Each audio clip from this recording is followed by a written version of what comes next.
بسم اللہ الرحمن الرحیم. ناظرین، امید ہے آپ سب خیریت سے ہوں گے. اسلام آباد سے بڑی خبر ہے. ڈاکٹر مارنگ بلوچ نے مسنگ پرسن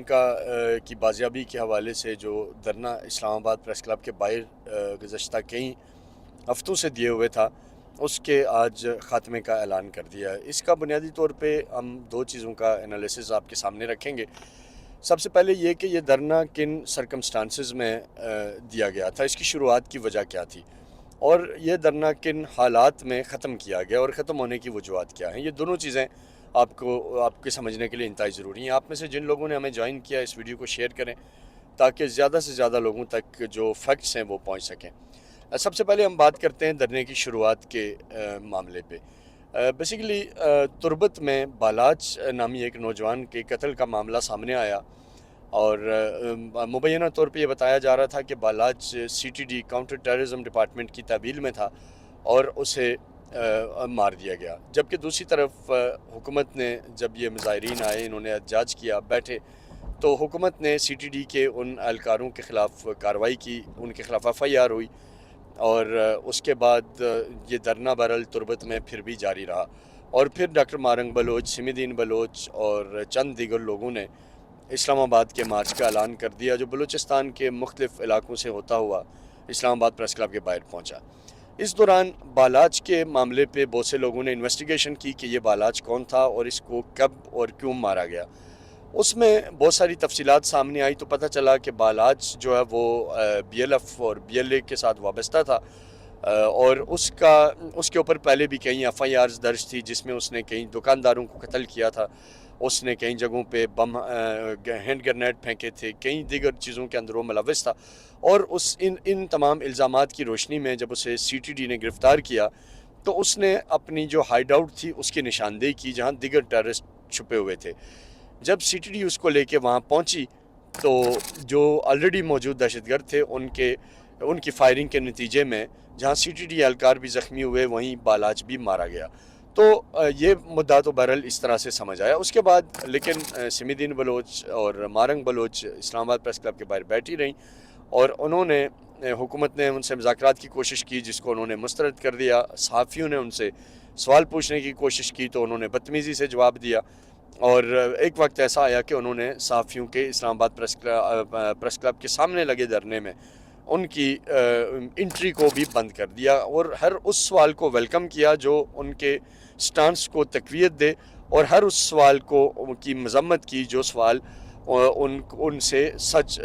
پوچھتا تھا یا جو ریئلٹی کے اوپر بات ہوتی تھی. بہرحال یہ معاملہ لمبا چلا، اور اس دوران میں ایک اور پیش رفت ہوئی کہ شہدائے فورم بلوچستان نے ایک اسلام آباد پریس کلب میں مارنگ بلوچ کے دھرنے کے ساتھ ایک دھرنا لگا دیا. شہدائے بلوچستان فورم کے اندر وہ لوگ تھے جن کے پیاروں کو کالعدم تنظیموں نے مارا ہوا تھا، اور شہدائے بلوچستان فورم کا بڑا واضح موقف تھا کہ جن لوگوں کو مارنگ بلوچ مسنگ پرسن کہہ رہی ہیں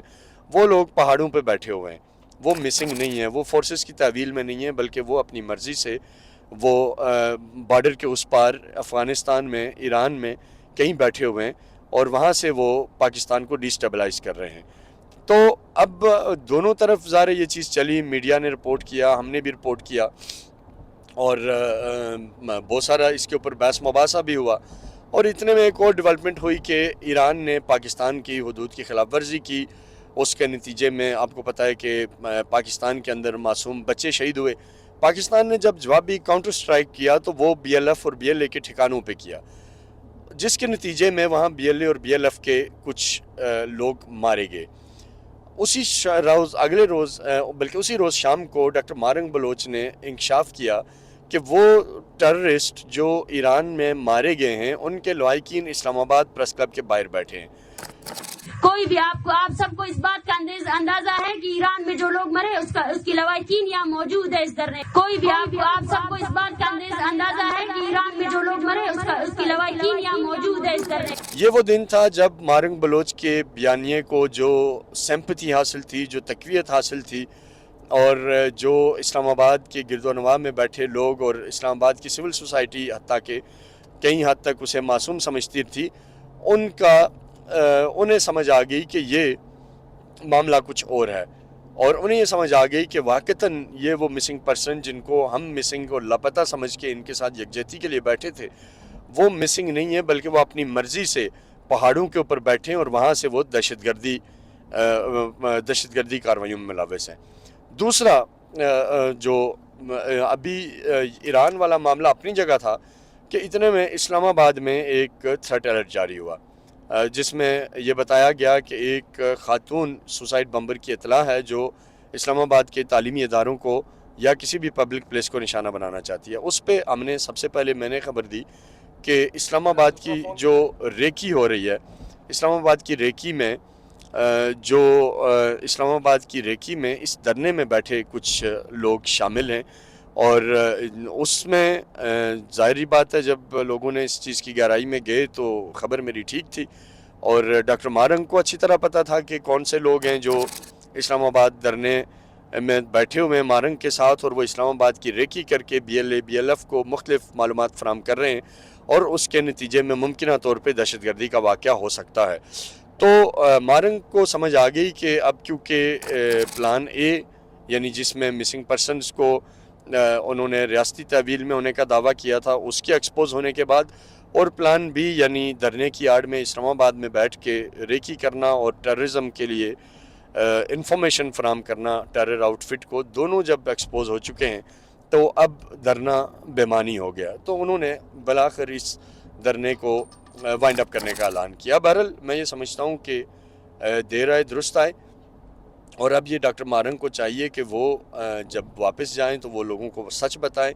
لوگوں کو بتائیں کہ کس طرح اسلام آباد کی سول سوسائٹی نے، کس طرح اسلام آباد میں اسد طور اور حامد میر جیسے جو بلوچستان سے ناآشنا جو صحافی ہیں، انہوں نے کس طرح ان کا ساتھ دیا، لیکن کیونکہ ان کا نظریہ غلط تھا، کیونکہ ان کی انفارمیشن غلط تھی، کیونکہ وہ اسٹیٹ کے خلاف صرف الزام تراشی کرنے آئی تھی، تو اس لیے وہ اپنا پروپیگنڈا ناکام ہونے کی صورت میں واپس لوٹی ہیں۔ تو بہرحال یہ اب تک کی اطلاعات تھی، اس کے بعد میں مزید ڈیٹیل آپ کو شیئر کروں گا کہ اس دھرنے کے اب آفٹر ایفیکٹس کیا ہوں گے، کیا ہو سکتے ہیں۔ بلوچستان سے جو ظاہر ہے ان کو ریجیکٹ جس طرح کیا گیا، اس کے بعد ان کا کیا رد عمل ہو سکتا ہے، ان ساری چیزوں پہ ہم بات کریں گے۔ اپنا بہت سارا خیال رکھیے گا۔ پاکستان پائندہ۔